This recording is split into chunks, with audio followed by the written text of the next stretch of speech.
नमस्कार मंडली। So finally हम लोग स्टार्ट कर रहे हैं 2025 के लिए अपने सीएस के लेक्चर्स। तो पहला अपना स्टार्ट करेंगे हम लोग CS2 का चैप्टर 2। आप बोलोगे डायरेक्ट CS2 का चैप्टर 2 क्यों? देखो यार, CS2 का जो चैप्टर 2 है ना भाई लोग, वो आता है आपके प्रैक्टिकल एग्जाम में। ठीक है? अगर ये चैप्टर अभी स्टार्ट करोगे तो आपका प्रैक्टिकल भी तैयारी हो जाएगी और थियरी की भी साथ में तैयारी हो जाएगी। इसलिए थोड़ा दिमाग लगाएंगे और उसके हिसाब से पढ़ाई करेंगे क्योंकि टाइम अपने पास कम है, राइट? तो without any delay let's get started. Alright guys, तो यहाँ पे आप देख सकते हो चैप्टर 2 पेपर 2 का है ये। चैप्टर का नाम है instruction set and programming of 8085। ठीक है? चलो, अब देखो मार्क्स डिस्ट्रीब्यूशन देख लेते हैं यार, सबसे इंपॉर्टेंट है, उसके लिए तो पढ़ाई कर रहे हैं, राइट? तो देखो इस पार्ट 2 में आपके 5 चैप्टर्स हैं और उसमें जो सेकंड चैप्टर है उसका वेटेज देख लो कितना है भाई लोग, 48 मार्क्स। आपका जो थियरी पेपर आता है वो आता है 50 मार्क्स का, लेकिन उसमें से 48 मार्क्स का आपका तो यही आएगा। देखो ये क्या है, विद ऑप्शन बता रहा हूँ मैं। टोटल आपका विद ऑप्शन 94 या 90 मार्क्स का पेपर आता है, जिसमें से आपको 50 मार्क अटेंड करना होता है, जिसमें से आपको 48 मार्क्स का सेकंड चैप्टर से आ जाता है। अब सोच लो इस चैप्टर का इंपॉर्टेंस कितना है। ठीक है? देखो 1 मार्क्स के जो एक क्वेश्चन आएंगे, एक 1 मार्क मिल जाएगा। 3 मार्क्स वाले 3 क्वेश्चन आएंगे, 9 मार्क्स मिलेगा। 4 मार्क्स के 2 क्वेश्चन आएंगे, 8 मार्क्स मिल जाएगा। 5 मार्क्स के 6 क्वेश्चन आएंगे, 30 मार्क्स। ऑलराइट, तो टोटल मिला के आपके बनते हैं 48 मार्क्स। नाउ अब देखो ये जो चैप्टर है ना, पहले बता देना चाहता हूँ, अगर आप पढ़ोगे, थोड़ा भी ध्यान दोगे ना तो बहुत ईज़ी। सब सारे चैप्टर्स में बता रहा हूँ, पार्ट 1 पार्ट 2 मिला के। थोड़ा भी ध्यान दोगे तो बहुत ईज़ी चैप्टर है और मार्क्स भी आपको अच्छे खासे मिल जाते हैं, राइट? और अगर आपने इस पे थोड़ा भी ध्यान नहीं दिया, ये आपको चैप्टर बहुत हार्ड लगेगा। अगर आपने थोड़ा भी ध्यान दिया, अच्छे से पढ़ाई कर लिया, थोड़ा पढ़ लिया आपने, अभी से थोड़ा-मोड़ा करोगे, तो आगे जाके जब 1 दिन पहले एग्ज़ाम के पहले रिवीज़न करना होता है, तो आपको 2-3 घंटे में चैप्टर पूरा आपको प्रिपेयर हो जाएगा। ठीक है? उस तरीके से आप पढ़ाई स्टार्ट करो अभी से, मैं तो बोलूँगा। ऑलराइट, तो देखो ये चैप्टर पढ़ने से पहले हमको समझना पड़ेगा नंबर सिस्टम। अब नंबर का गेम जो है वो तो हम बचपन से खेलते आ रहे हैं, जिसमें 0, 1, 2, 3, 4, 5, 6, 7, 8, 9 ये सब तो हम लोग 1 टू 100 पढ़े हैं, राइट? तो वो होते हैं डेसिमल, जो हम लोगों ने बचपन से पढ़ा है उसको बोलते हैं डेसिमल नंबर्स। क्या बोलते हैं उसको? Decimal numbers. जिसमें होते हैं 0 से लेके 9 नंबर्स, 10 नंबर। ठीक है? 0 से लेके 9 कितने नंबर्स? 9। इसी के कॉम्बिनेशन से सारे डेसिमल नंबर बनते हैं। फॉर एग्ज़ाम्पल 9 के बाद क्या आता है? 10। लेकिन ये कैसे बनता है कॉम्बिनेशन? 1 और 0 को मिला लेंगे तो 10 बनेगा। फिर 1 1 को मिलाएँगे तो 11, 1 2 को मिलाएँगे तो 12, फिर 13, 14, 15 ऐसे ही। फिर 19 तक ऐसे बनता है। फिर 20 कैसे बनता है? तो नेक्स्ट, अब इस 1 के सारे कॉम्बिनेशन बन गए। अब स्टार्ट होगा 2 के कॉम्बिनेशन। पहले बनेगा 2 0, फिर 2 1, 2 3, 2 4, 2 5 ऐसे ही, फिर 3 के, 4 के, ऐसे ही कॉम्बिनेशन बनते ही जाते हैं। ठीक है? फिर इसके बाद जब 99 आ जाएगा तो फिर कौन-सा कॉम्बिनेशन बनेगा? 99 आने के बाद नेक्स्ट कॉम्बिनेशन बनता है 10। वापस से जो 1 2 3 सारे कॉम्बिनेशन 9 तक खत्म हो गए, तो उसके बाद क्या आएगा? नेक्स्ट नंबर क्या आता है? यहाँ तक खत्म हो गया, इसके बाद क्या आता है? 10। तो 10 के कॉम्बिनेशन, फिर 11 के कॉम्बिनेशन, 12 ऐसे ही कॉम्बिनेशन चलते रहेंगे। इनफाइनाइट नंबर बनते रहेंगे, ठीक है? अब नेक्स्ट नंबर जो आता है बाइनरी नंबर। तो बाइनरी, इसका नाम ही क्या है? बाइनरी, मतलब इसमें 2 नंबर रहेंगे, 1 और 0। इसी के कॉम्बिनेशन से सारे नंबर बनते हैं। फॉर एग्ज़ाम्पल यहाँ पे देखो 0 1, फिर इसके बाद खत्म हो गया, उसके बाद नेक्स्ट नंबर क्या बनाएँगे? तो 1 और 0 को ले लेंगे, ठीक है? 1 0 को लेंगे तो 1 0, फिर 1 1 को ले लेंगे तो 1 1। नेक्स्ट नंबर क्या बनेगा? नेक्स्ट नंबर बनाने के लिए हम बनाएँगे 1 0 को ले लेंगे, 1 0 0, तो यहाँ पे देखो 1 0 0 बन गया। फिर 1 0 1, तो ये हो जाएगा 1 0 1, बन गया। उसके बाद ये ले लेंगे इसको 1, 1-0-0 था, राइट? 1-0 खत्म हो गया इसके कॉम्बिनेशन। फिर इसके बाद 1-1 के कॉम्बिनेशन बनाएँगे तो 1-1 1-1-0 पहले बनेगा, फिर इसके बाद 1-1-1 बनेगा, फिर इसके बाद ये भी खत्म हो गया। ऐसे ही कॉम्बिनेशन बनते जाएँगे बाइनरी में भी, राइट? उसके बाद आता है आपका हेक्साडेसिमल नंबर। इसका नाम क्या है? हेक्साडेसिमल। इसमें कितने नंबर्स होते हैं? 16 नंबर्स होते हैं। देखो जो 9 नंबर्स, जो 10 नंबर्स होते हैं ना स्टार्टिंग के, वो तो डेसिमल वाले ही होते हैं। उसके बाद आता है ए, बी, सी, डी, ई, एफ। ये जो 5 नंबर्स हैं ना, ये आपके हेक्साडेसिमल में ऐड होते हैं। आप बोलोगे ये क्या बात हुई? ए, बी, सी, डी तो अल्फ़ाबेट है, नंबर थोड़ी है। लेकिन यार ऐसा ही होता है। हेक्साडेसिमल नंबर जो होता है, वो डेसिमल और अल्फ़ाबेट से मिलके बनता है, तो ही यहाँ पे 16 नंबर आपके कॉम्बिनेशन बनते हैं, ठीक है? तो इसमें भी ऐसे ही कॉम्बिनेशन बनते हैं, पहले 1-0 फिर 1-2 फिर ऐसे ही कॉम्बिनेशन बनते हैं। लेकिन इसमें 1-0 जो बनेगा, ये 10 नहीं होगा। 10 तो इसका देखो यहाँ पे क्या है, 10 की वैल्यू इसमें ए है, ए को जो बोलते हैं 10, ये रट्टा मार लेना जितना भी हो सके। ए को यहाँ पे बोलते हैं 10, फिर बी को यहाँ पे 11, फिर सी को यहाँ पे 12, ठीक है? जो 1-0 बनेगा, देखो ये एफ जो है ये क्या है? 15 है। उसके बाद क्या नंबर आएगा? 16, तो 1-0 यहाँ पे क्या होगा? ये आपका 16 नंबर है। ठीक है? तो ऐसे ही कॉम्बिनेशन बनते जाते हैं, इसी को बोलते हैं नंबर सिस्टम, ऑलराइट? अब देखो एग्ज़ाम में कभी-कभी आपको आता है कन्वर्जन, ऐसे सिचुएशंस आती हैं जहाँ पे आपको कन्वर्जन करना पड़ता है, binary to hexadecimal, hexadecimal to binary. तो वो चीज़ आप कैसे करोगे? तो आपको एक रूल याद रखना है, 8421, ये रूल याद रखना है। इसी का यूज़ करके आप hexadecimal to binary, binary to hexadecimal convert कर सकते हो। फॉर एग्ज़ाम्पल, आपको एग्ज़ाम में अगर क सिचुएशन आ गया एफ, एफ क्या होता है? आपका 15 नंबर होता है। आपको दे दिया एग्ज़ाम में एफ, लेकिन एफ क्या होता है? हेक्साडेसिमल का नंबर है। आपको पता करना है कि तो कन्वर्ट करना है, एफ को कन्वर्ट करना है बाइनरी में। तो देखोगे, देख के पता चल रहा है आपको, एफ जो होता है बाइनरी में होता है 111, लेकिन आपको तो नहीं पता ना, आपको याद नहीं है सपोज़ करो, तो आप कैसे करोगे? तो देखो यहाँ पे क्या करना है, आपको जॉइन करना है, ऐड करना है। आपको ये याद रखना है कि f मतलब होता है 15, ठीक है? उसके बाद आपको ऐड करना है कि कौन-कौन से इन चारों में से कौन से नंबर को हम लोग ऐड करेंगे, तो 15 आएगा, ठीक है? तो कौन-कौन से नंबर को ऐड करने में 15 आता है? तो यहाँ पे देखो 8 प्लस 4 कितना हो गया 12, 12 प्लस 2 कितना हो जाएगा?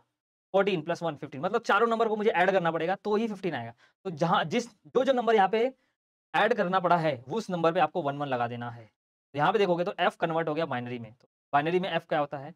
1 1 1 1, 4 बार 1 होता है। अब सपोज़ आपको दे दिया a को बाइनरी में कन्वर्ट करो, तो यहाँ पे लिखना है आपको 8421 का रूल लगाना है, 8421। a मतलब क्या होता है? a मतलब यहाँ पे 10 होता है, ठीक है? तो कौन-कौन से नंबर को ऐड करने पे यहाँ पे 10 आ रहा है? 8 और 2 को ऐड करने पे 10 आ रहा है, तो यहाँ पे लिखना है 1 1 और बाकी हो जाएगा आपका 0 0। बाकी जो नंबर यूज़ नहीं हो 0, 1 0 1 0। अब मैच कर लो यहाँ पे देखो 1 0 0 1 0 1 0, ठीक है? तो इसको बोलते हैं 8421। तो ये हम लोगों ने क्या किया? हेक्साडेसिमल टू बाइनरी में कन्वर्जन किया। अब बाइनरी टू हेक्साडेसिमल आ गया, तो फॉर एग्जांपल आपको यहाँ पे दे दिया गया 0 1 0 0। अब बोला इसको कन्वर्ट करो हेक्साडेसिमल में। तो यहाँ पे भी 8421 वाला रूल लगाएँगे, 8421, ठीक है? जो नंबर पे यहाँ पे 1 है, सिर्फ़ जो नंबर पे 1 1 रहेगा उसको ऐड करना है आपको। यहाँ पे देखो, ये क्या है, सिर्फ़ 4 पे 1 है, तो यहाँ पे मतलब क्या होगा, ये हेक्साडेसिमल का 4 है ये। सिंपल। अभी सपोज़ एक टफ वाला लेते हैं, ये वाला 1 1 1 1 0 0। अब इसको बोला है कि हेक्साडेसिमल में कन्वर्ट करो, सेम यहाँ पे 8 4 2 1 का रूल लगेगा, ठीक है? अब कौन-कौन से नंबर पे 1 है, तो 8 और 4 पे, तो 8 प्लस 4 कितना होगा 12। तो ये जो है हेक्साडेसिमल का 12, लेकिन हेक्साडेसिमल में 12 होता है क्या? नहीं होता, इसलिए आपको याद रखना है हेक्साडेसिमल में 12 नहीं होता है। तो यहाँ पे देखो, ये होता है आपका 10, ये होता है 11, ये 12, ये होता है C। ये चीज़ आपको याद रखनी पड़ेगी। तो ये मतलब क्या है, जो 12 है ये, अगर आप देखोगे तो हेक्साडेसिमल में होता है C, ये जो है C। ऑलराइट, तो ये हो गया binary conversion, binary to hexadecimal, hexadecimal to binary. 8421 आपको याद रखना है। ऑलराइट, उसके बाद यहाँ पे देख लो, एक चीज़ आपको आपने अगर नोटिस किया रहेगा कि यहाँ पे बाइनरी जो नंबर हम लोग ने 4-4 डिजिट में क्यों लिखा है, ठीक है? यहाँ पे 0000 4 बार लिखने की जगह सिर्फ 0 क्यों नहीं लिखा? 0001 की जगह पे हम लोग ने 1 क्यों नहीं लिखा? देखो सिंपल सा यहाँ पे फंडा, यहाँ पे 4 बिट्स 4 बाइनरी नंबर से क्यों डाला, यहाँ पे रिप्रेजेंट किया है, क्योंकि जो आपका हेक्साडेसिमल होता है, जो लास्ट नंबर होता है f, ठीक है? वो देखो, वो 4 बाइनरी नंबर से मिलके बनता है 1 1 1 1, ठीक है? तो यहाँ पे जो गैप्स है ना, वो फिल करने के लिए हम लोगों ने 4 बार रिप्रेजेंट किया। लेकिन एक चीज़ याद रखना कि हेक्साडेसिमल का कोई भी नंबर होता है, वो बाइनरी के 4 बिट से बनता है, ठीक है? बाइनरी में अगर कन्वर्ट करोगे तो उसको 4 बिट लगते हैं। फॉर एग्जांपल यहाँ पे देखो, ये है आपका हेक्साडेसिमल नंबर, और कोई भी याद रखना हेक्साडेसिमल नंबर के पीछे h लगा रहेगा, तो वो अगर सिंपल 13 लिखोगे तो ये आपका डेसिमल नंबर रहेगा। लेकिन अगर पीछे h लगा रहेगा तो वो समझ लो वो क्या है, हेक्साडेसिमल नंबर। हेक्साडेसिमल नंबर यहाँ पे देखो 2 हेक्साडेसिमल नंबर 1 और 3। 1 जो होगा अगर आपको लिखना रहेगा तो ये बाइनरी के, ठीक है, 4 नंबर से रिप्रेजेंट आपको लिखना पड़ेगा। तो 1 बाइनरी में 1 ही होता है, लेकिन यहाँ पे आगे आपको 0 0 0 लगाना पड़ेगा। 3 बाइनरी में क्या होता है, 1 1 होता है। 3 बाइनरी में क्या होता है, 1 1, लेकिन उसके आगे 2 0 लगाना पड़ेगा। ऐसा क्यों? क्योंकि हेक्साडेसिमल का एक नंबर अगर बाइनरी में कन्वर्ट करते हो तो 4 बाइनरी नंबर में कन्वर्ट, मतलब 4 नंबर्स में कन्वर्ट होता है। आपको ऐसे 4 नंबर से रिप्रेजेंट, लेकिन इसको बोलते हैं बिट्स। क्या बोलते हैं? बाइनरी के एक नंबर को, ये जो 0 है ना बाइनरी का, इसको बोलते हैं बिट, 1 बिट, ये दूसरा बिट, ये दूसरा, तीसरा बिट, ये चौथा बिट। तो हेक्साडेसिमल का एक नंबर जो होता है बाइनरी के 4 बिट में कन्वर्ट होता है, ठीक है? हमेशा 4 बिट में रिप्रेजेंट किया जाता है। तो यहाँ पे देखो, एक हेक्साडेसिमल नंबर को कन्वर्ट करने के लिए 4 बिट, दूसरे हेक्साडेसिमल नंबर को कन्वर्ट करने के लिए 4 बिट लगा। 4 बिट कितना हो गया, 8 बिट, ठीक है? टोटल 8 बिट लगते हैं अगर आपको ऐसे 2 नंबर यूज़ करने पड़ेंगे हेक्साडेसिमल के। 8 बिट्स में लेकिन होता है 1 बाइट। ये चीज़ें टर्म बता रहा हूँ, याद रखना, क्योंकि ये सब यूज़ होता है। बाइट, बिट्स, ये सब पूछोगे बाद में तो कन्फ्यूज़ होगे, राइट? ये सब इंस्ट्रक्शन में आते हैं। 8 बिट में 1 बाइट होता है। ये 8 bits is equal to 1 byte. और बढ़ते हैं आगे। उसके बाद कुछ आपको सिंबल्स और एब्रिविएशंस याद रखने पड़ेंगे, ठीक है? तो ये सारे सिंबल्स और एब्रिविएशन आएँगे किसके अंदर, इंस्ट्रक्शन के अंदर, और जब आएँगे अगर समझा नहीं रहेगा तो आप कन्फ्यूज़ हो जाओगे। वैसे भी सिर्फ देख लो क्या-क्या है, आगे और भी समझाने वाला हूँ मैं आपको, ठीक है? फॉर एग्जांपल यहाँ पे देखो, अगर आपको इंस्ट्रक्शन में दे दिया गया एडीडीआर, फॉर एग्जांपल यहाँ पे एक इंस्ट्रक्शन है एलडीए। एलडीए क्या इंस्ट्रक्शन है, लोड एक्यूमुलेटर एड्रेस। ये क्या एडीडीआर मतलब क्या होता है, एड्रेस। और एड्रेस याद रखना, हमेशा याद रखना, एड्रेस जो होता है 16 बिट का होता है हमेशा, 16 बिट। अभी बिट में कंफ्यूजन नहीं होना, बिट मतलब बाइनरी का जो एक बिट होता है उसको बिट बोलते हैं। ऐसे ही बाइनरी के 16 बिट्स को मिलाएंगे, ठीक है? तो एड्रेस बनेगा आपका। जो एड्रेस होगा हमेशा क्या होगा, 16 बिट होगा। और अगर आपको इंस्ट्रक्शन में दे दी गई एलडीए एडीडीआर, मतलब ये क्या है, आपका 16 बिट का एड्रेस है। ऐसा कुछ रहेगा एड्रेस, मतलब देखो यहाँ पे बाइनरी का, सॉरी, हेक्साडेसिमल में 16 बिट अगर आपको लिखना है तो ऐसा लिखना, ठीक है? मतलब 2 हेक्साडेसिमल वैल्यू जो होती है 8 बिट की होती है, 2 और मिला दोगे तो हो जाएगी 16 बिट। और एड्रेस हमेशा 16 बिट का होगा। डेटा, डेटा मोस्टली आपका 8 बिट का भी हो सकता है, 16 बिट का, लेकिन डेटा हमेशा 8 बिट का ही रिप्रेजेंट किया जाता है। डेटा क्या होगा, 8 बिट होगा, ऑलराइट? फॉर एग्जांपल ऐसा दिया रहेगा MVI 1, 8 बिट डेटा, मतलब आपका डेटा रहेगा कोई, उसको एक्यूमुलेटर में मूव करना है। अब इंस्ट्रक्शन क्या है वो बाद में हम लोग समझेंगे, बट ऐसा कुछ दिया रहेगा, ठीक है। तो 8 बिट क्या होगा, हमेशा डेटा होगा। तो डेटा मतलब देखो 8 बिट ऐसा होगा, 8 बिट का ऐसा होगा, 16 बिट का ऐसा होगा हेक्साडेसिमल में, ठीक है। और डेटा जो होगा मैंने बोला 8 बिट भी हो सकता है, लेकिन 16 बिट का भी कभी-कभी आता है। तो डेटा भी 16 बिट का हो सकता है, ठीक है। इंस्ट्रक्शन में ऐसा कुछ लिखा रहेगा तो कन्फ्यूज़ नहीं होना है। देखो 16 बिट का डेटा ही है, ऑलराइट। उसके बाद अगर इंस्ट्रक्शन में लिखा रहेगा R1, R2 ऐसा कुछ लिखा रहेगा, फॉर एग्जांपल ऐसा लिखा है मूव R1, R2 यानी कि R2 की वैल्यू को R1 में मूव करो, ये इंस्ट्रक्शन में लिखा है, तो कन्फ्यूज़ नहीं। R मतलब क्या होता है, रजिस्टर्स होते हैं। अब ये रजिस्टर्स क्या होते हैं? रजिस्टर मतलब जैसे कि आप मैथ में देखो वेरिएबल्स यूज़ करते हो, राइट? कोई भी वैल्यू स्टोर करना है तो आप एक वेरिएबल बनाते हो, उसमें स्टोर कर सकते हो। वैसे ही हमारे जो डिवाइसेज़ होते हैं उसमें क्या होते हैं, डेटा स्टोर करने के लिए रजिस्टर बनाया है। ये रजिस्टर मतलब क्या होता है, मेमोरी होता है। या रजिस्टर मतलब क्या होता है, एक मेमोरी होता है, जहाँ पे आप जो कैलकुलेशन करते हो, अरिथमेटिक, लॉजिकल ऑपरेशन करते हो, वहाँ पे ये सारे डेटा स्टोर करते हो, ठीक है? कभी एड्रेस स्टोर करते हो, कभी डेटा स्टोर करते हो। जो एड्रेस और डेटा ये सब स्टोर करने के लिए चाहिए होता है रजिस्टर्स। ए, बी कौन-कौन से रजिस्टर्स हैं यहाँ पे ए, बी, सी, डी, ई, एच, एल, ठीक है? ये सारे रजिस्टर्स हैं, राइट? तो R1, R2 वो क्या होंगे? इसमें से कोई भी एक रजिस्टर होंगे। जैसे R1 की जगह पे ए लिख दिया और R2 की जगह पे बी लिख दिया। उसके बाद यहाँ पे देखो ए, B, C, D, S, H, L ये सब क्या है? 8 बिट के रजिस्टर्स है। ये सब क्या है? इनका साइज़ क्या होगा? हर एक का साइज़ 8-8 बिट होगा, ठीक है? ए का साइज़ 8 बिट है, बी का साइज़ 8 बिट है। आगे भी पढ़ेंगे। ए देखो इसमें जो ए रजिस्टर है उसको एक्यूमुलेटर भी बोला जाता है, ठीक है? ए रजिस्टर को एक्यूमुलेटर भी बोला जाता है। ये सब टर्म्स है, याद रखना है आपको। एचएल तो ये देखो ये जो रजिस्टर्स है ना, इनको रजिस्टर पेयर में भी आप कंबाइन करके भी यूज़ कर 8-8 बिट के हैं तो इनको कभी-कभी 16-16 बिट का डेटा आएगा तो कंबाइन करके भी आप इनको यूज़ कर सकते हो। 8-8 बिट को कंबाइन करेंगे तो 16 बिट हो जाएगा, राइट? एचएल को रजिस्टर पेयर एचएल बोलेंगे, बीसी ऐसे डी है। फिर पीएसडब्ल्यू प्रोग्राम स्टेटस वर्ड, वैसे इतना यूज़ नहीं होता है, ठीक है? फिर एच अगर देखो आपके नंबर के पीछे एच लगा है तो वो रिप्रेजेंट करता है आपका हेक्साडेसिमल नंबर, ठीक है? अगर नहीं लगा तो वो डेसिमल नंबर रहेगा।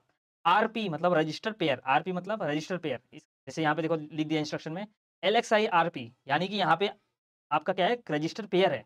रजिस्टर पेयर मैंने बताया आपको कौन-कौन सा होगा, एचएल होगा, बीसी होगा, डी है। जो एक्यूमुलेटर ना ए रजिस्टर ए उसको रजिस्टर पेयर में यूज़ नहीं किया जाता है। मोस्टली कौन-कौन से रजिस्टर यूज़ होते हैं? एचएल, बीसी और डी। ए नहीं यूज़ किया जाता है, ठीक है? आरपी यानी कि यहाँ पे देखो एलएक्सआई डी तो यहाँ पे क्या लिखा है, ये डी को as a resistor pair use करता है, मतलब कंबाइन करके यूज़ करता है। अब इसमें आरएच है, तो रजिस्टर पेयर में देखो आरएच मतलब क्या, जैसे एचएल पेयर है। एचएल पेयर में जो एच है, ये हाई ऑर्डर रजिस्टर है, मतलब आप सब इसका नाम ही देखो एच एच क्यों है कि हाई ऑर्डर रजिस्टर जो डेटा है। फॉर एग्ज़ाम्पल ये जो डेटा है, तो डेटा का ना इसको बोलते हैं हाई ऑर्डर डेटा, मतलब ये आपका फर्स्ट डिजिट हो गया, आपका सेकंड डिजिट हो गया, ठीक है? हाई ऑर्डर डेटा है, मतलब 25 को एच में स्टोर किया जाएगा और 00 को स्टोर किया जाएगा एल में, ऑलराइट? तो इसलिए आरएच मोस्टली नहीं आता, बट समझ लो कि ये क्या है, हाई ऑर्डर डेटा स्टोर करता है। मतलब ये जैसे यहाँ पे है 4321 तो ये जो इसमें डी है, यहाँ पे क्या यूज़ हुआ है, डीई रजिस्टर पेयर यूज़ हुआ है। तो इसमें 43 कहाँ पे जाएगा, डी में जाएगा। तो ये क्या है, आरएच है आपका हाई ऑर्डर, ठीक है? रजिस्टर है। उसके बाद जो 21 है ये ई में जाएगा। ये क्या हो गया, लो ऑर्डर। नहीं समझ रहा है तो कोई बात नहीं, इतना कुछ इसका इंपॉर्टेंस नहीं है फिलहाल के लिए। आरएल मतलब लो ऑर्डर है, ठीक है? जैसे कि यहाँ पे एचएल पेयर में एल क्या है, लो ऑर्डर है, तो इसमें लो ऑर्डर डेटा स्टोर होगा। पीसी मतलब होता है आपका प्रोग्राम काउंटर, लेकिन ये होता है 16 बिट का। इसका आगे मैं यूज़ बता दूँगा। सीएस मतलब कैरी स्टेटस होता है, इसका भी इतना यूज़ नहीं है। अब देखो आपको ऐसा वाला ब्रैकेट, बॉक्स वाला ब्रैकेट दिख जाएगा तो, ठीक है? बॉक्स वाला अगर ब्रैकेट दिखेगा तो इसका मतलब क्या होता है, यहाँ पे जो एड्रेस है, ये क्या है, एक एड्रेस है। कभी भी देखो 16 बिट का रहेगा तो ये एड्रेस होता है। ये 16 बिट का है, हेक्साडेसिमल वैल्यू है। ये क्या है, एड्रेस है। एड्रेस में क्या होगा, ये एक डेटा स्टोर होता है। हमेशा क्या होता है, एड्रेस के अंदर एक डेटा स्टोर होता है, ठीक है? तो ये क्या है, आपका मेमोरी का एड्रेस है जिसमें डेटा स्टोर है 04H। तो उसको रिप्रेजेंट कैसे करना है कि इस ये एड्रेस है, इसमें डेटा स्टोर है, तो इसमें देखो ये ब्रैकेट लगाया जाता है इसे। तो रिप्रेजेंट करने के लिए कि ये कंटेंट है, दिखाने के लिए। ऑलराइट? ये दिखाया, अगर मुझे दिखाना है कि इस एड्रेस का कंटेंट क्या है तो इसको ऐसे ब्रैकेट में लगाया जाता है। अब यहाँ पे देखो डबल ब्रैकेट है। डबल ब्रैकेट का मतलब क्या होता है, तो कभी-कभी ऐसा होता है, ठीक है? डबल ब्रैकेट का मतलब क्या होता है, कभी-कभी ऐसा होता है कि यहाँ पे देखो एचएल पेयर है, ठीक है? एचएल पेयर मेरा क्या है, रजिस्टर है। इसके अंदर क्या है, देखो इसके कंटेंट को दिखाने के लिए एक ब्रैकेट लगा दिया। इसके अंदर क्या है, इसके अंदर है एक एड्रेस। इस एड्रेस के अंदर कंटेंट क्या है, इस एड्रेस के अंदर 04H है। समझ में आ रहा है? एक रजिस्टर पेयर है एचएल पेयर, इसके अंदर एक एड्रेस है, बट इस एड्रेस के अंदर अब देखो इस एड्रेस का कंटेंट क्या है, 04H। ऑलराइट? तो यहाँ पे देखो 2-2 ब्रैकेट 2-2 मतलब इनडायरेक्टली क्या हो रहा है, यहाँ पे एचएल पेयर के अंदर 04H है, ठीक है? यहाँ पे एक रिलेशन बन रहा है कि एचएल पेयर के अंदर ये एड्रेस है, इस एड्रेस के अंदर एक डेटा है। अब मुझे इनडायरेक्टली पता चल रहा है कि एचएल के अंदर 04H है, ठीक है? अगर मुझे मैं क्या कर सकता हूँ, इसको डबल ब्रैकेट में दिखा सकता हूँ कि एचएल पेयर के अंदर 04H है, ठीक है? और नहीं समझ रहे तो कोई बात नहीं, बट थोड़ा-सा आपको ओवरव्यू देना चाहता था ताकि आपको जब ये इंस्ट्रक्शन आए तो आपको समझ में आए।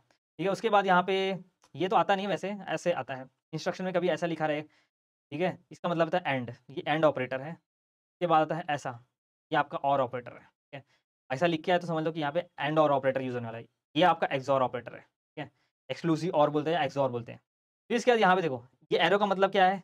ये एरो का मतलब है कि आपको डेटा को क्या करना है, इस रजिस्टर से मूव करना है इस रजिस्टर के अंदर, ठीक है। इस एरो का मतलब इस डेटा को इसमें मूव करना है। अभी दोनों साइड एरो आया तो इसका मतलब क्या था, एक्सचेंज करना है, कंटेंट को एक्सचेंज करना है, ठीक है। दोनों साइड अगर एरो है तो मतलब जो कंटेंट है ना, इस दोनों को एक्सचेंज करना है, मतलब इसका डेटा इसके अंदर और इसका डेटा इसके अंदर, ठीक है। अब देखो एक आता है एम। एम का मतलब क्या होता है, ये समझना बहुत जरूरी है। हमेशा एम आएगा आपके इंस्ट्रक्शन में, बहुत बार एम आएगा, उसका मतलब समझना पड़ेगा आपको एम का मतलब क्या होता है। अब देखो क्या होता है, आपका एक मेमोरी होता है, ठीक है। आपका यहाँ पे दिख रहा है, एक समझ लो, एक आपका मेमोरी है, ठीक है। रैम या रोम जो भी समझना है यहाँ पे, ये आपका मेमोरी है। और इसमें मेमोरी में ब्लॉक्स होते हैं ऐसे, और हर एक ब्लॉक का क्या होता है, एक एड्रेस होता है। यहाँ पे देखो, इसका एड्रेस ये है, इस ब्लॉक का एड्रेस, हर एक ब्लॉक का एक एड्रेस है। अब मान लो कि मेरा इस ब्लॉक में, इस एड्रेस पे एक डेटा स्टोर है 04H, ठीक है। ये जो एड्रेस है इस पे डेटा स्टोर है 04H, लेकिन ये जो एड्रेस है ये स्टोर है किसमें, एचएल पेयर के अंदर। एचएल पेयर के अंदर क्या स्टोर है, ये एड्रेस स्टोर है, राइट। और इस एड्रेस पे क्या स्टोर है, ये डेटा स्टोर है। तो इसको बताएँगे, इसको लिखना है तो कैसे करेंगे, तो इस एड्रेस का कंटेंट क्या है, तो ये ब्रैकेट लगाएँगे, तो इस एड्रेस का कंटेंट है 04H, लेकिन ये जो एड्रेस स्टोर है वो एचएल पेयर के अंदर स्टोर है। तो एचएल पेयर के अंदर एक एड्रेस है, इस एड्रेस में डेटा स्टोर है 04H, ठीक है। बोलेंगे एचएल रजिस्टर पेयर के अंदर एक एड्रेस है, इस एड्रेस के अंदर ये डेटा स्टोर। लेकिन इतना सारा हम लोग एक साथ लिख नहीं सकते कहीं पे भी, राइट। तो इसको शॉर्ट में रिप्रेजेंट करने के लिए हम लोग इसको लिखते हैं एम। क्या लिखते हैं, एम लिखते हैं, ठीक है। तो ये पूरा जो मटेरियल है ना, इसको लिखने के लिए हम लोग इसको शॉर्ट में लिख देते हैं एम, कि भाई एम है। एम मतलब क्या होगा, एचएल पेयर होगा, उसके अंदर एक एड्रेस होगा, उस एड्रेस पे कोई डेटा होगा, तो बोलते हैं एम, ठीक है। एम मतलब क्या होता है, मेमोरीज। एम मतलब memory whose address is in HL pair, ठीक है। एम मतलब अ मेमोरी हुज एड्रेस, जिसका एड्रेस क्या है, एचएल पेयर के अंदर है, ठीक है। Alright guys, so I hope आपको समझ में आ गया ये चीज़। उसके बाद बढ़ते हैं next, instruction size. Instruction size ये भी एग्जाम में कभी-कभी 1 मार्क्स में पूछते हैं, या फिर 2-3 इंस्ट्रक्शन दे देगा, उसका इंस्ट्रक्शन साइज़ पूछेगा, ये 2-3 मार्क्स में पूछ सकता है। ठीक है, हर एक इंस्ट्रक्शन का एक साइज़ होता है, ठीक है, क्योंकि वो रन कर रहा है, तो रन करने के लिए उसको एक मेमोरी लगेगा, राइट? तो उसका साइज़ क्या होगा? तो देखो, ये क्या एमओवी क्या एक इंस्ट्रक्शन है, याद एमवीआई क्या एक इंस्ट्रक्शन है, एलएक्स है, ये याद रखने की जरूरत नहीं है, सिर्फ याद समझाने के लिए आपको बता रहा हूँ। ये सब इंस्ट्रक्शन है, एमओवी मतलब मूव करो, एमवीआई ये भी मूव है, एलएक्सआई ये लोड करने का इंस्ट्रक्शन है, ठीक है। तो ये सब अलग-अलग इंस्ट्रक्शन है। तो कभी भी कोई इंस्ट्रक्शन आए ना, ये जो इंस्ट्रक्शन होता है उसका साइज़ होता है 1 बाइट, हर एक इंस्ट्रक्शन का साइज़ 1 बाइट होता है, ठीक है। एमवीआई का भी साइज़ क्या है 1 बाइट, एलएक्सआई भी का साइज़ 1 बाइट, ह इंस्ट्रक्शन का साइज़ 1 बाइट होता है, ठीक है। कभी भी अगर आपके इंस्ट्रक्शन में डेटा है या फिर एड्रेस है, तो उसका साइज़ कैलकुलेट होता है, ठीक है। अदरवाइज़ सिर्फ़ इंस्ट्रक्शन का साइज़ कैलकुलेट होता है। अगर कोई भी रजिस्टर है तो उसका साइज़ कैलकुलेट नहीं होता है। फॉर एग्ज़ाम्पल यहाँ पे एमवीआई A,23H, यहाँ पे देखो डायरेक्टली डेटा दिया है, ठीक है। ये क्या है, डेटा है, और यहाँ पे रजिस्टर है, इसका साइज़ कैलकुलेट नहीं होता है। यहाँ पे देखो आपका एमवीआई ये इंस्ट्रक्शन है, इसका साइज़ हो गया 1 बाइट, उसके बाद डेटा है, इसका साइज़ कैलकुलेट होगा, तो इसका साइज़ क्या है 1 बाइट, तो 1 बाइट प्लस 1 बाइट 2 बाइट होगा, ऑलराइट। उसके बाद यहाँ पे एलएक्सआई HC002, तो यहाँ पे एलएक्सआई जो है इसका 1 बाइट हो जाएगा। एच क्या है, रजिस्टर, इसका साइज़ हम लोग कैलकुलेट नहीं करेंगे, ठीक है। उसके बाद आता है C002H, ये क्या है, एक एड्रेस है, राइट। ये 16 बिट का एड्रेस है। यहाँ पे ये 16 बिट का एड्रेस है, लेकिन 16 बिट मतलब क्या होगा, 2 byte, 1 byte plus 2 byte 3 byte होगा। ऐसे आपको इंस्ट्रक्शन साइज़ कैलकुलेट करना है। याद रखना, कोई भी इंस्ट्रक्शन होगा उसका साइज़ होगा 1 बाइट। इंस्ट्रक्शन में जो भी रजिस्टर्स होंगे उसका साइज़ कैलकुलेट नहीं होगा। डायरेक्टली जो डेटा या एड्रेस दिया रहेगा उसका साइज़ कैलकुलेट होगा। उसके हिसाब से आपको पता चलेगा कि ये पूरा इंस्ट्रक्शन कितना साइज़ लेने वाला है रन होने के लिए, ठीक है। अब जैसे कि यहाँ पे देखो बाइट प्लेसेस भी होते हैं। फॉर एग्ज़ाम्पल ये 3 बाइट का इंस्ट्रक्शन है, ठीक है। ये 3 बाइट का इंस्ट्रक्शन है, तो इसमें फर्स्ट बाइट कौन-सा है, सेकंड बाइट कौन-सा है, थर्ड बाइट कौन-सा है, वो कैसे पता चलेगा? ये 3 बाइट का इंस्ट्रक्शन है, राइट, हम लोगों ने अभी देखा। इसमें फर्स्ट बाइट जो रहेगा हमेशा इंस्ट्रक्शन रहेगा। जो भी इंस्ट्रक्शन रहेगा वो आपका फर्स्ट बाइट हो जाएगा। सेकंड बाइट कौन-सा होगा? सेकंड बाइट आपका होगा ये, ठीक है।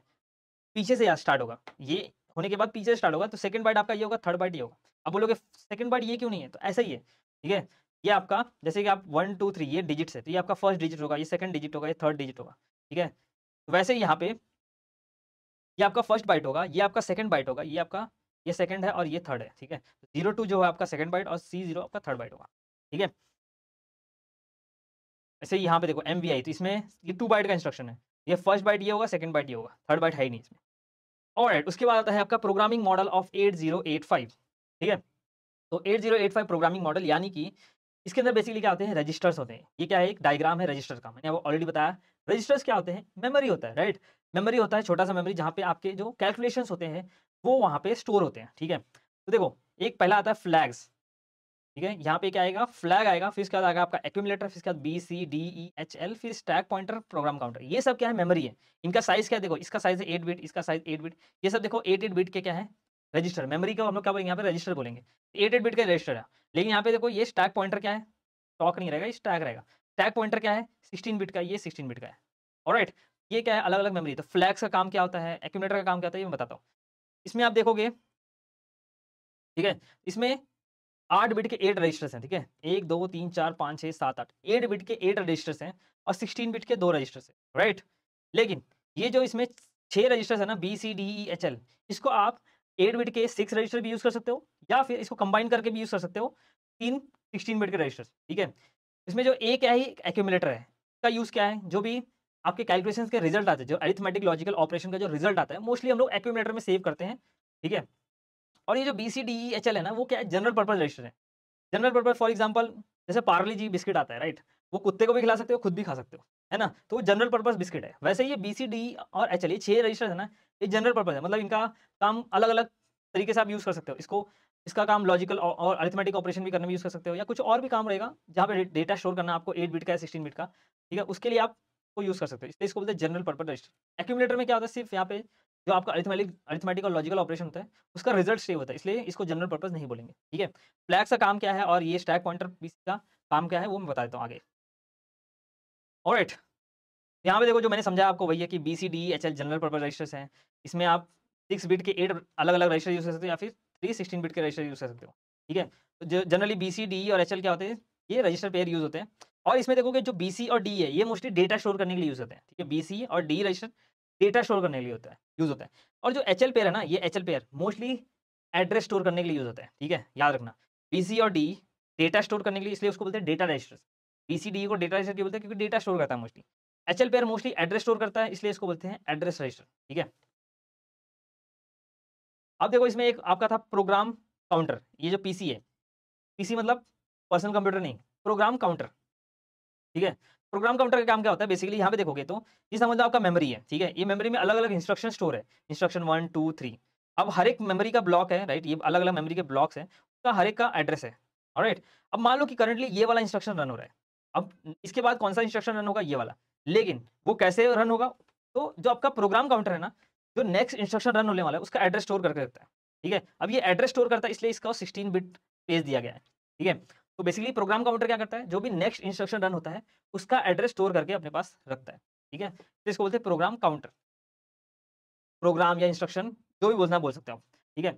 उसके बाद आता है स्टैक पॉइंटर। ये जो स्टैक पॉइंटर है, ये स्टॉक नहीं, स्टैक पॉइंटर। तो देखो, एक स्टैक करके मेमोरी होता है। अगर कभी आपने अगर प्रोग्रामिंग किया रहेगा, बेसिक प्रोग्रामिंग, तो उसमें क्या होता है कि स्टैक ओवरफ्लो होता है। क्यों होता है? क्योंकि कभी-कभी जो स्टैक मेमोरी होती है, वो फुल हो जाती है, ठीक है? तो स्टैक करके एक मेमोरी होता है, ऑलराइट? अब ये मेमोरी क्या होता है? देखो, ये मेमोरी के भी अलग-अलग ब्लॉक्स है, इसका अलग-अलग एड्रेस है। तो ये मेमोरी कहाँ तक फुल है? तो लास्ट यहाँ पे देखो C001 तक फुल है, राइट? अब ये मेमोरी यहाँ तक फुल है, तो जो भी लास्ट ब्लॉक फुल रहता है, मतलब जो भी फुल रहता है, जो लास्ट ब्लॉक रहता है, उसका जो एड्रेस रहता है, वो स्टैक पॉइंटर अपने पास स्टोर कर सकता है। It consist of top address of memory location called stack. जो स्टैक मेमोरी का जो टॉप एड्रेस होता है, जहाँ तक फुल होता है, उसका एड्रेस स्टोर करता है। अब ये भी एड्रेस स्टोर करता है, इसलिए इसको 16 बिट का यहाँ पे स्पेस दिया गया है, ऑलराइट? उसके बाद आता है आपका फ्लैग रजिस्टर। ये जो फ्लैग रजिस्टर है, तो देखो आपका फ्लैग रजिस्टर का साइज़ कितना होता है? 8 बिट का होता है, ठीक है? लेकिन यहाँ पे सिर्फ 5 ही बिट यूज़ होता है, बाकी 3 बिट अनयूज़्ड रहता है यहाँ पे, ठीक है? आपको देखना है कौन-कौन से बिट यूज़ होते हैं, तो B0, B2, B4 और B6 जो इवन नंबर्स के होते हैं ना, 0, 2, 4 और 6, लेकिन इसमें 7 भी ले लेना। 0, 2, 4, 6 और 7 यूज़ होता है, बाकी 1, 3 और 5 अनयूज़्ड होता है, 3 बिट अनयूज़्ड होता है।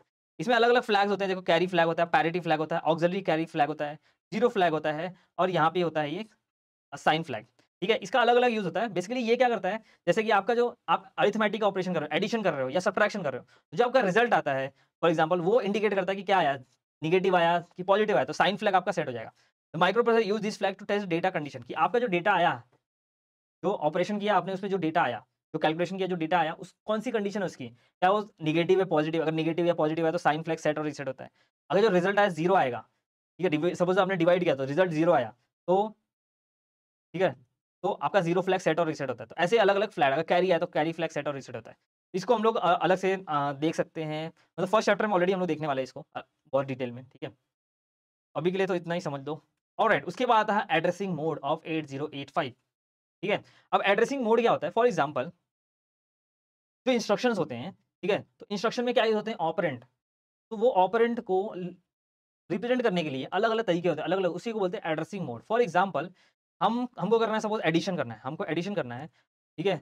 एडिशन करना है तो यहाँ पे 2 तरीका है। तो एक तो हम लोग डायरेक्टली नंबर पे एडिशन करते हैं 3 + 4 = 7 ऑलराइट, या फिर आपका जो वैल्यू है वो एक वेरिएबल में सेव रहेगा, ठीक है? उसके बाद हम लोग करेंगे a + b।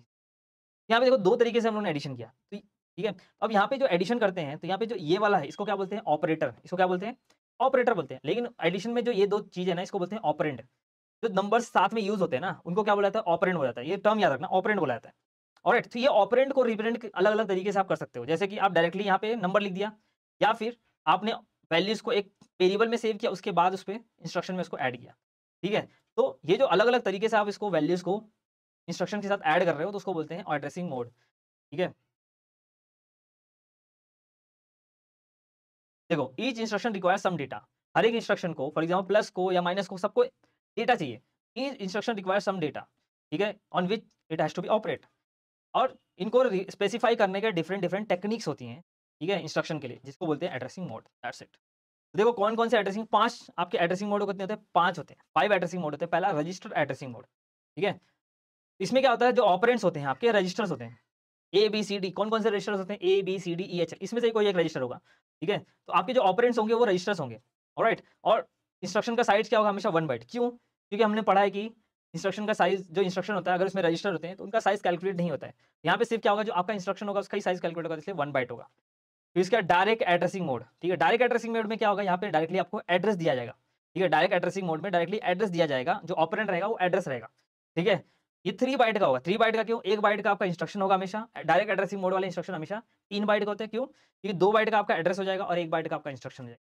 Register indirect addressing mode, ठीक है? रजिस्टर इनडायरेक्ट एड्रेसिंग मोड में अब देखो यहाँ पे रजिस्टर मतलब रजिस्टर आएगा, लेकिन इनडायरेक्ट एड्रेसिंग मोड मतलब क्या होगा, यहाँ पे रजिस्टर पेयर यूज़ होता है, ठीक है? सिर्फ रजिस्टर नहीं, रजिस्टर पेयर अगर आ गया आपको, ये हो गया रजिस्टर इनडायरेक्ट एड्रेसिंग मोड। क्यों? क्योंकि रजिस्टर पेयर के अंदर क्या स्टोर होगा? एड्रेस स्टोर होगा और उस एड्रेस में आपका डेटा स्टोर होगा, ठीक है? तो अब यहाँ पे देखो पूरा का पूरा रजिस्टर है, आपको डेटा डायरेक्टली नहीं दिया है, राइट? इसमें डायरेक्टली डेटा नहीं है, रजिस्टर दिया है, तो ये हमेशा क्या होगा? 1 बाइट का होगा। ना डेटा है, ना एड्रेस है। फिर इसके बाद आपका आता है immediate addressing mode. Immediate addressing mode में डायरेक्टली आपको डेटा दे दिया जाएगा। आपका डेटा 8 बिट का भी हो सकता है और 16 बिट का भी हो सकता है, ठीक है? यानी कि आपका डेटा 8 बिट का भी हो सकता है, 16 बिट का भी हो सकता है, राइट? तो अगर आपका डेटा 8 बिट का होगा तो आपके इंस्ट्रक्शन का साइज़ होगा 2 बाइट। क्यों? 1 बाइट इसका और 1 बाइट इंस्ट्रक्शन का।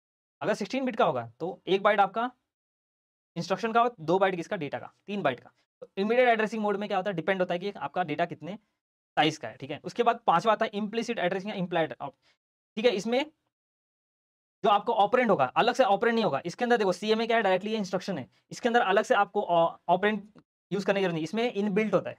ऑपरेंड इसमें क्या होता है? इनबिल्ट होता है, ठीक है? इसलिए इसको बोलते हैं इम्प्लाइड इम्प्लिसिट एड्रेसिंग मोड। ये हमेशा 1 बाइट का होता है क्योंकि सिर्फ इंस्ट्रक्शन होता है।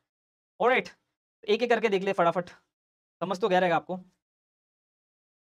रजिस्टर एड्रेसिंग मोड, ठीक है? Register addressing mode. Register addressing mode में क्या होता है? मैंने बोला आपको ए, बी, सी, डी, ये चले इसमें से कोई भी एक रजिस्टर होता है, ठीक है? जैसे कि यहाँ पे इंस्ट्रक्शन दिया है मूव ए, बी। इस इंस्ट्रक्शन का मतलब क्या हो गया? बी की वैल्यू को ए के अंदर मूव करो, ठीक है? लेकिन ये समझो कि इस इंस्ट्रक्शन में ए और बी क्या है? दोनों रजिस्टर्स हैं, ठीक है? तो मतलब क्या होगा? डेटा कहाँ पे होगा आपका? इस रजिस्टर में स्टोर होगा। तो ए में देखो स्टोर है 03H और बी में स्टोर है 04H, ऑलराइट? ये 2 रजिस्टर है, इसमें डेटा स्टोर है। इसमें बोला गया है बी की वैल्यू को ए में मूव करना है, मतलब 04H इधर आना चाहिए, ठीक है? मूव करना मतलब यहाँ पे कॉपी पेस्ट होता है, कट पेस्ट नहीं होता है। मतलब बी की जो वैल्यू है वो वैसी रहेगी, ऑलराइट? और यहाँ पे 03 जो रहेगा वो रिप्लेस हो जाएगा 04 से। एमओवी ए कॉमा बी, यहाँ पे देखो क्या है? ये समझो कि ये रजिस्टर एड्रेसिंग मोड है। क्यों? क्योंकि दोनों क्या है? यहाँ पे रजिस्टर्स हैं। और यहाँ पे देखो ये इंस्ट्रक्शन रन होने के बाद ए में 03 था, अब 04 आ गया, ऑलराइट? याद रखना रजिस्टर एड्रेसिंग मोड ये पढ़ोगे अपने आप समझ, तो इसमें हमेशा 1 बाइट का होता है और ये बहुत ही फास्ट एग्जीक्यूट होता है। क्योंकि यहाँ पे क्या होता है? आपका जो डेट इंस्ट्रक्शन है 1 बाइट का, सिर्फ एक ही बाइट लेगा जाएगा, तो कम बाइट लेगा तो ऑब्वियसली फास्ट रन होगा, राइट? डायरेक्ट एड्रेसिंग मोड मैंने ऑलरेडी बताया। डायरेक्ट एड्रेसिंग मोड में आपको डायरेक्टली एड्रेस दिया रहेगा, ठीक है? डायरेक्ट एड्रेसिंग मोड में क्या दिया रहेगा? एड्रेस दिया रहेगा, ठीक है? यहाँ पे सोर्स और डेस्टिनेशन दोनों केस में क्या हो सकता है? एड्रेस हो सकता है। तो यहाँ पे देखो ये इंस्ट्रक्शन दिया है, ये एड्रेस दिया आपको, ठीक है? इस इंस्ट्रक्शन में तो ये क्या हो गया? डायरेक्ट एड्रेसिंग मोड हो गया। अगर आपको समझना है कि ये इंस्ट्रक्शन क्या करता है, तो फॉर एग्जाम्पल यहाँ पे देखो ये इंस्ट्रक्शन क्या करता है वो आगे हम लोग देख लेंगे, लेकिन ये इंस्ट्रक्शन देखो इसमें डायरेक्टली क्या दिया है? एड्रेस दिया है, इसलिए हम लोग डायरेक्ट एड्रेसिंग मोड। तो ये देखो यहाँ पे बेसिकली यहाँ पे सोर्स, इसको बोलेंगे सोर्स एड्रेस दिया है। डेस्टिनेशन एड्रेस भी आपका डायरेक्ट होगा, बट ये इंस्ट्रक्शन का मतलब क्या है वो समझाऊंगा आगे। सोर्स डेस्टिनेशन क्या है वो समझाऊंगा आगे। बट ये देख लो बस कि आपके इंस्ट्रक्शन में डायरेक्ट एड्रेस है, तो इसका मतलब क्या हो गया? डायरेक्ट एड्रेसिंग मोड हो गया, ठीक है? और इसमें एड्रेस होते ही कितने बाइट का होगा? 3 बाइट का होगा। ये वाला इंस्ट्रक्शन देख लो, एमओवी ए कॉमा एम, अब एम बताया था मैंने आपको, एम मतलब क्या होता है? एम मतलब होगा एचएल पेयर, उसके अंदर होगा एड्रेस और उस एड्रेस में होगा कुछ डेटा, ठीक है? एम मतलब ये पूरा हो गया, यहाँ से लेके यहाँ तक ये पूरा एम हो गया आपका, ठीक है? इसलिए यहाँ पे डायरेक्टली एम दिया है। एम मतलब क्या हो गया? यहाँ पे रजिस्टर पेयर हो गया। अब मैंने क्या बोला आपके इंस्ट्रक्शन में, देखो क्या आ गया? रजिस्टर पेयर आ गया। जब भी इंस्ट्रक्शन में रजिस्टर पेयर आ गया, एचएल, बी, डीसी, ठीक है? बीसीडी, तो समझ लो क्या हो गया? रजिस्टर इनडायरेक्ट एड्रेसिंग मोड हो गया, ठीक है? अब यहाँ पे देखो दोनों रजिस्टर ही है, तो ये 1 बाइट का रजिस्टर इनडायरेक्ट वाले हमेशा 1 बाइट के इंस्ट्रक्शन होते हैं, ये भी फास्ट रन होते हैं। और इसमें याद रखो कौन से एचएल, बीसी और डी, ये तीनों में से कोई भी एक पेयर यूज़ होगा। ऑलराइट, उसके बाद आता है आपका immediate addressing mode. Immediate addressing mode में इमीडिएटली आपको डेटा या 16 बिट का, 8 बिट का डेटा मिल जाएगा। फॉर एग्जांपल एमवीआई A,23H, यहाँ पे देखो डायरेक्टली इंस्ट्रक्शन में डेटा दिया है। ये क्या हो गया? Immediate addressing mode. इसमें मैंने बताया था कि डेटा क्या हो सकता है? 8 बिट का भी हो सकता है, 16 बिट का हो सकता है। जब 8 बिट का होगा तो इंस्ट्रक्शन साइड क्या होगा? 2 बाइट का होगा। जब यहाँ पे देखो एक और है, इसमें देखो 16 बिट का आपका डेटा दिया है, तो 16 बिट का जब डेटा दिया है तो यहाँ पे साइज़ क्या हो जाएगा? 3 बाइट का हो जाएगा, ठीक है? ऑलराइट, उसके बाद आता है आपका इम्प्लिसिट या implied addressing mode. For example यहाँ पे सीएम है, देखो इसमें कोई भी ऑपरेंड नहीं होता, अलग से कोई रजिस्टर या कोई डेटा या कोई भी एड्रेस नहीं होता है। इसमें सब इनबिल्ट होता है। सीएमए मतलब कहता है कॉम्प्लीमेंट ऑफ ए। ए मतलब यहाँ पे क्या है? रजिस्टर ए इनबिल्ट है इसके अंदर। रजिस्टर ए एक्यूमुलेटर होता है, ठीक है? बोल रहा है कि कॉम्प्लीमेंट ऑफ ए का कॉम्प्लीमेंट निकालो, मतलब ए का जो भी वैल्यू है 04H, उसका उल्टा कर दो। तो 04 का एच का उल्टा होता है FBH। वो कैसे आएगा मैं आगे बता दूंगा, ठीक है? ऑलराइट, आई होप आपको यहाँ तक आपको समझ में आ गया रहेगा। उसके बाद आता है इंस्ट्रक्शन सेट। इंस्ट्रक्शन सेट में आते हैं आपके अलग अलग इंस्ट्रक्शन, ये मेन पार्ट है। Data transfer group, arithmetic, logical, branching और मशीन कंट्रोल ग्रुप, ठीक है? पहले हम लोग देख लेते हैं डेटा ट्रांसफर ग्रुप। ऑलराइट, बहुत ईजी है, कुछ है नहीं। कितने इंस्ट्रक्शन आपको पढ़ने हैं मैं दिखा देता हूँ आपको।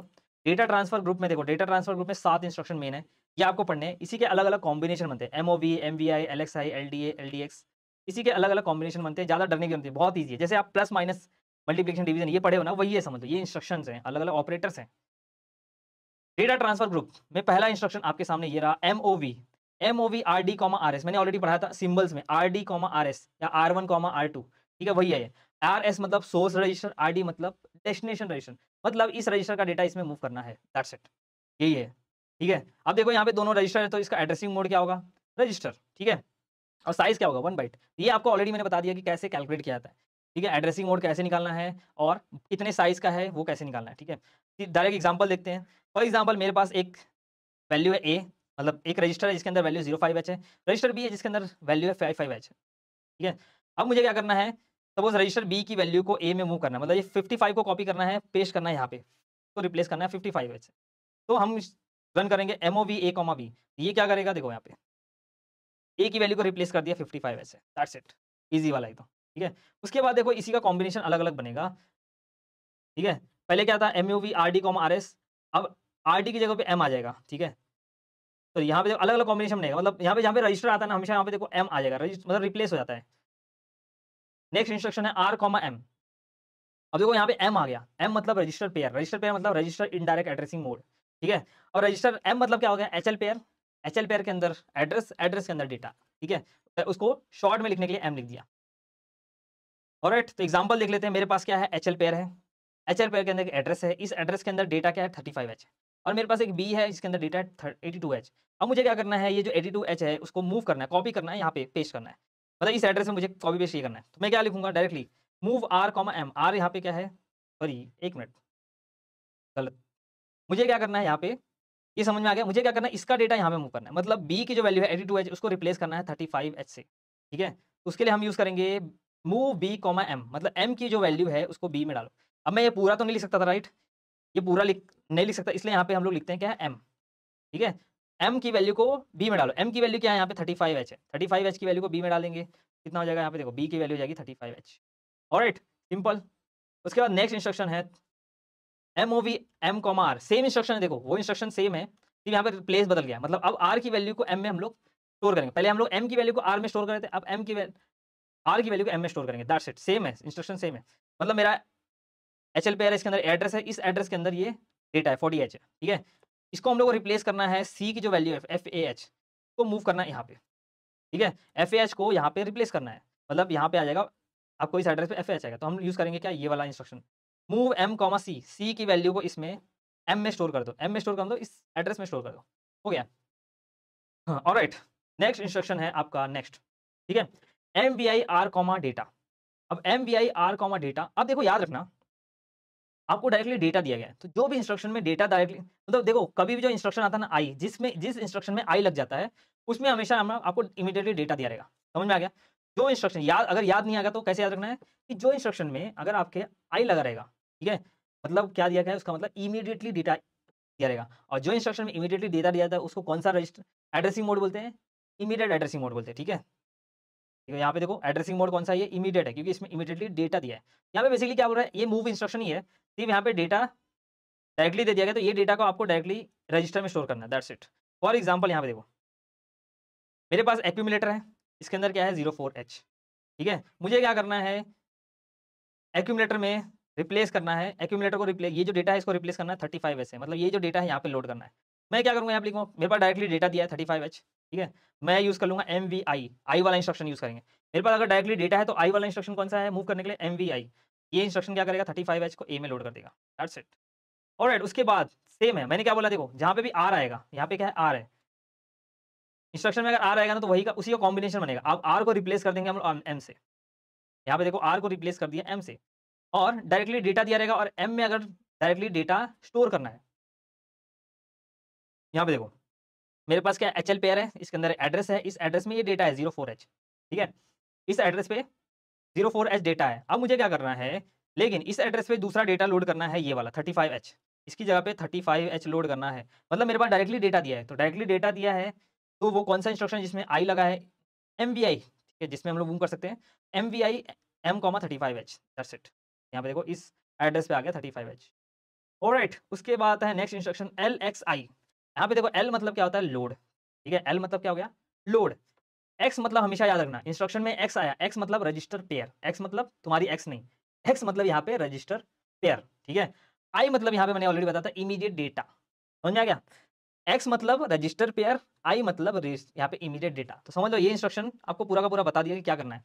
L मतलब क्या करना है? लोड करो X रजिस्टर पेयर को इमीडिएट डेटा से, ठीक है? LXI मतलब क्या आता है? Load register pair with immediate data, ठीक है? तो यहाँ पे देखो सिंपल सा है, X मतलब रजिस्टर पेयर को, I मतलब इमीडिएट डेटा से लोड करो, ठीक है?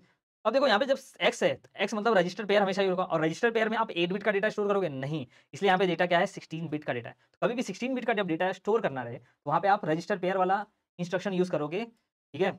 रजिस्टर पेयर वाले इंस्ट्रक्शन कौन से होंगे? X वाले, तुम्हारी X वाली नहीं। तो यहाँ पे देखो मेरे पास क्या है HL पेयर है जिसके अंदर एक एड्रेस है और इस एड्रेस पे सॉरी एड्रेस है या डेटा है जो भी है, ठीक है? HL पेयर में मेरे पास क्या है? डेटा है, ठीक है? ये डेटा है।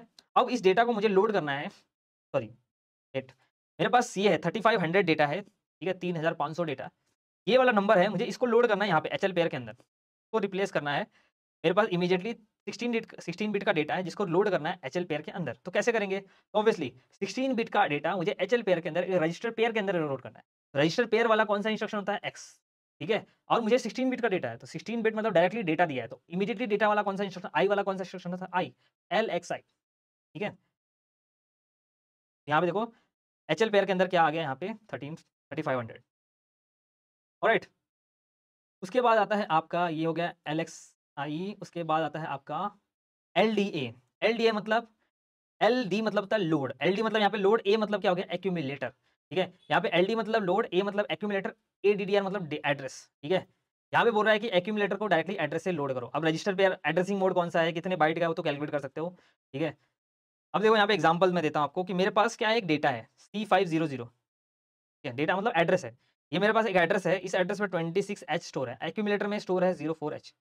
बट मुझे क्या करना है एक्यूमुलेटर में ये वाला जो एड्रेस है इसका डेटा लोड करना है यहाँ पे, ठीक है? मतलब यहाँ पे ये इसकी जगह पे 26 लेके आना है। कैसे करेंगे? तो मेरे पास क्या है देखो कि एड्रेस दिया है, मेरे पास क्या दिया है?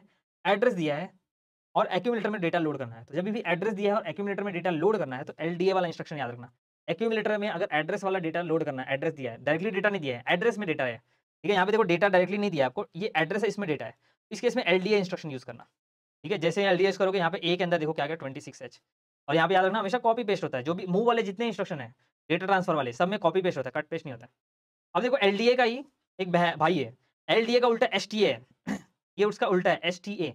एसटीए में क्या होगा? देखो एलडीए में क्या होता था? एड्रेस से डेटा यहाँ पे लोड होता था, लेकिन एसटीए में क्या उल्टा होगा? एक्यूमुलेटर का डेटा एड्रेस में लोड होगा, ठीक है?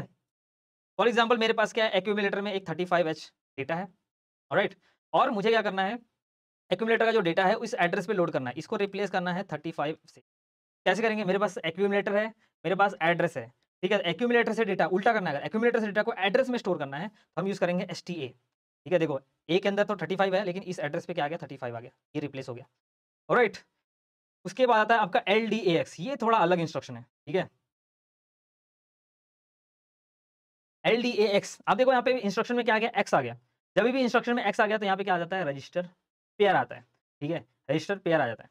अब ये क्या करता है, ठीक है, ये भी देखो, ये इसका ही भाई है, आप समझ लो, LDA का भाई है। LDA क्या करता था, एक एक्यूमुलेटर का जो एक्यूमुलेटर में जो डेटा है, ठीक है, वो क्या करता था, एक एड्रेस पे स्टोर करता था, ठीक है। एक्यूमुलेट ये LDA क्या करता था, एक्यूमुलेटर का डेटा को एक एड्रेस एड्रेस में स्टोर करता था, लेकिन ये LDX क्या करता है, एक्यूमुलेटर के डेटा को रजिस्टर पेयर में स्टोर करता है, ठीक है। यहाँ पे एक्स आ गया, राइट। अगर आपको एक्यूमुलेटर दिया, रजिस्टर पेयर दिया है, तो बोला कि एक्यूमुलेटर का डेटा रजिस्टर पेयर में डालो, तो एक्स वाला इंस्ट्रक्शन, क्योंकि रजिस्टर पेयर है, एक्स वाला इंस्ट्रक्शन यूज करेंगे, LDX, ऑलराइट। ये आप समझ गए रहेंगे, इसको समझाने की जरूरत नहीं है। उसके बाद इसी का जैसे LDA था, उसका भाई था STA, वैसे ही LDX का भी भाई आएगा STX। अब मुझे यहाँ पे क्या करना है, उल्टा करना है, एक मिनट, सॉरी, एक चीज गलत बता दी आपको। रजिस्टर पेयर का डेटा यहाँ पे एक्यूमुलेटर में लोड होगा, ठीक है। यहाँ पे क्या होगा, रजिस्टर पेयर का डेटा एक्यूमुलेटर में। एक चीज और आपको बताना था, जो एक्स वाले इंस्ट्रक्शन होते हैं, ठीक है, जो एक्स वाले इंस्ट्रक्शन, जैसे फॉर एग्जाम्पल यहाँ पे ये एग्जाम्पल देख लेते हैं। मुझे क्या करना है, ये रजिस्टर पेयर है मेरा BC, इसमें ये एड्रेस है, इस एड्रेस पे जो डेटा है 33H है, ठीक है। ये एड्रेस है, इस पे डेटा है 33, लेकिन ये एड्रेस कहाँ पे स्टोर है, BC रजिस्टर पेयर में। बट मुझे क्या करना है, इसका जो डेटा है वो एक्यूमुलेटर में लोड करना है, ठीक है, 33H को एक्यूमुलेटर में लोड। तो उसके लिए हम लोग क्या करेंगे, मेरे पास रजिस्टर पेयर है, रजिस्टर पेयर रहेगा तो कोई एक्स वाला इंस्ट्रक्शन यूज होगा, और डेटा कहाँ लोड करना है, एक्यूमुलेटर में। और एक्यूमुलेटर में लोड करने के लिए हमारे पास LDA, लेकिन वो एड्रेस पे काम करता है। यहाँ पे क्या चाहिए हमको, रजिस्टर पेयर है, इसके लिए हम यूज करेंगे एक्स वाला इंस्ट्रक्शन, LDAX। अब देखो यहाँ पे, अब बोलोगे यहाँ पे सिर्फ B क्यों लिखा, BC लिखना चाहिए, राइट। लेकिन क्या होता है, याद रखना कि जो भी एक्स वाला इंस्ट्रक्शन है ना, वो मानते, मतलब आपको मान लेना है कि यहाँ पे रजिस्टर पेयर ही है, वो ऐसे ही नहीं लिखते, ठीक है। वहाँ पे क्या करना है, आपको पूरा BC लिखने की जरूरत नहीं है। यहाँ पे सिर्फ B लिखा तो भी यहाँ पे BC, आपको मान लेना कि वहाँ पे BC है, सिर्फ D। यहाँ पे अगर सिर्फ D होता तो यहाँ पे सिर्फ D लिखा तो भी चल जाता था। तो वहाँ पे क्योंकि एक्स वाला इंस्ट्रक्शन है, तो वहाँ पे हमेशा क्या होगा, रजिस्टर पेयर यूज होगा। तो LDAX का उल्टा होगा STX, सिंपल है। यहाँ पे क्या होगा, एक्यूमुलेटर के डेटा को, यहाँ पे क्या होगा, एक्यूमुलेटर के डेटा को यहाँ पे D पेयर में जो भी एड्रेस है वहाँ पे लोड हो जाएगा, ठीक है। ऑलराइट, उसके बाद आता है आपका LHLD। ये थोड़ा बहुत ही अलग इंस्ट्रक्शन है। इसमें इसमें क्या होता है, देखो LHLD दिया है, L यहाँ पे देखो, L और D का मतलब क्या होगा, लोड, और लेकिन ये जो HL है बीच में, HL मतलब आपका रजिस्टर पेयर है, ठीक है। तो यहाँ पे बोल रहा है load HL pair with this address data, ठीक है। क्या करना है, अगर आपको HL पेयर में कोई एड्रेस है, उस पर डेटा स्टोर करना है, तो LHLD स्टोर करना है। लेकिन एक और चीज़ है इसमें, एक्स्ट्रा चीज़ बताता हूँ मैं, मतलब ये डायरेक्टली ऐसा नहीं है। तो यहाँ पे देखो क्या होगा, HL LHLD क्या करता है बेसिकली, ये क्या करता है करके आपको एग्जांपल के साथ दिखाता हूँ। फॉर एग्जांपल मेरे पास एक एड्रेस है 2100, इस पे 31 स्टोर है, लेकिन उसके बाद इमीडिएटली एक और एड्रेस है, ठीक है, 2100 है यहाँ पे, इस पे 31 है, लेकिन 2101 पे 52H स्टोर है। अब मुझे क्या करना है, ये दोनों एड्रेस का डेटा HL पेयर में स्टोर करना है, समझ रहे हो। ये दोनों एड्रेस, इस एड्रेस का डेटा मुझे L में स्टोर करना है, और उसके बाद वाला जो एड्रेस है उसका डेटा मुझे H में स्टोर करना है। तो वो उसके लिए हम लोग HL यहाँ पे LHLD यूज करते हैं, ठीक है। LHLD हम लोग यहाँ पे यूज करेंगे, तो यहाँ पे लिखेंगे LHLD, और जो भी एड्रेस स्टार्टिंग एड्रेस है, तो स्टार्टिंग एड्रेस क्या है 2100, वो यहाँ पे मेंशन कर दिया।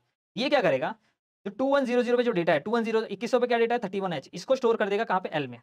देखो L में क्या आ गया, 31 आ गया, ठीक है। उसके बाद इसके बाद वाला जो डेटा रहेगा, ठीक है, इसके बाद वाला एड्रेस कौन सा है, ये वाला, इसके इसमें क्या डेटा है 52H, इसका जो डेटा है वो स्टोर कर देगा कहाँ पे, H में। देखो H में क्या गया 52, समझ रहे।